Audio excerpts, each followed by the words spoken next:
നമസ്കാരം. ഷിബ ടീച്ചറിന്റെ മലയാളം ക്ലാസ്സിലേക്ക് സ്വാഗതം.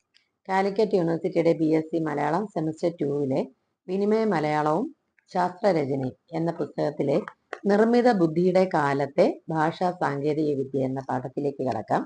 കാവ്യ മനോഹരാണ് ഈ ലേഖനം എഴുതിയിരിക്കുന്നത്.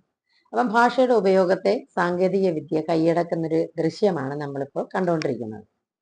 അപ്പൊ കയ്യിൽ ഒതുങ്ങുന്ന കമ്പ്യൂട്ടർ ഉപകരണങ്ങൾ നമ്മുടെ നിത്യജീവിതത്തിന്റെ ഭാഗമായി കഴിഞ്ഞു.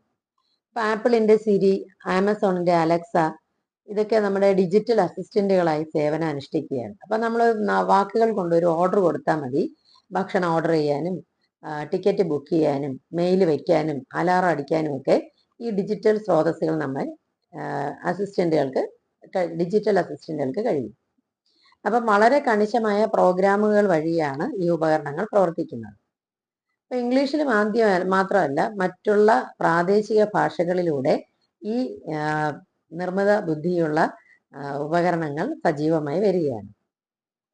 അപ്പൊ മുമ്പ് 90-കൾ മുതൽ താങ്ങാവുന്ന വിലയ്ക്കുള്ള ഹാർഡ്വെയറുകൾ, കമ്പ്യൂട്ടറുകൾ ഇതൊക്കെയാണ് നമ്മൾ ഉപയോഗിച്ചുകൊണ്ടിരുന്നത്.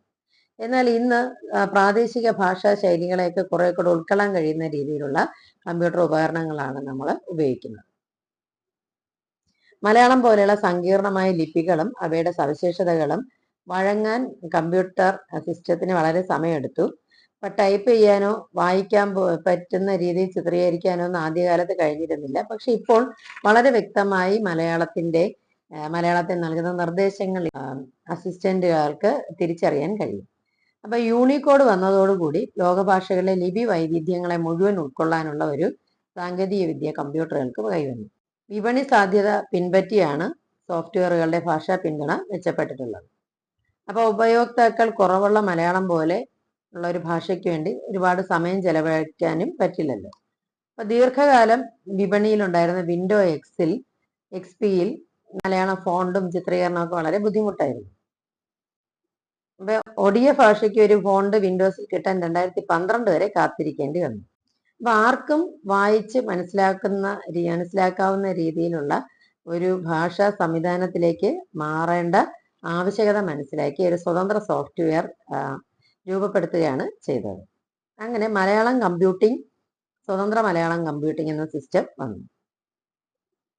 ITH സ്കൂൾ പോലുള്ള പദ്ധതികളുമായി സഹകരിച്ച് എൻ്റെ കമ്പ്യൂട്ടറിന് എൻ്റെ ഭാഷ എന്ന സന്ദേശം മുൻനിർത്തി മലയാളം ടൈപ്പിംഗ്, ഫോണ്ടുകൾ, ലിപി ചിത്രീകരണ നിയമങ്ങൾ, ഇതിനൊക്കെ അപ്പുറം മലയാളത്തിലെ അകാരാദി നിയമങ്ങൾ, ടെക്സ്റ്റ് ടു സ്പീച്ച്, അക്ഷരത്തെറ്റ് പരിശോധന, ഇങ്ങനെ ഭാഷാ കമ്പ്യൂട്ടിംഗ് മേഖലയിൽ വലിയൊരു മാറ്റം തന്നെ ആ സമയത്ത് ഉണ്ടായി.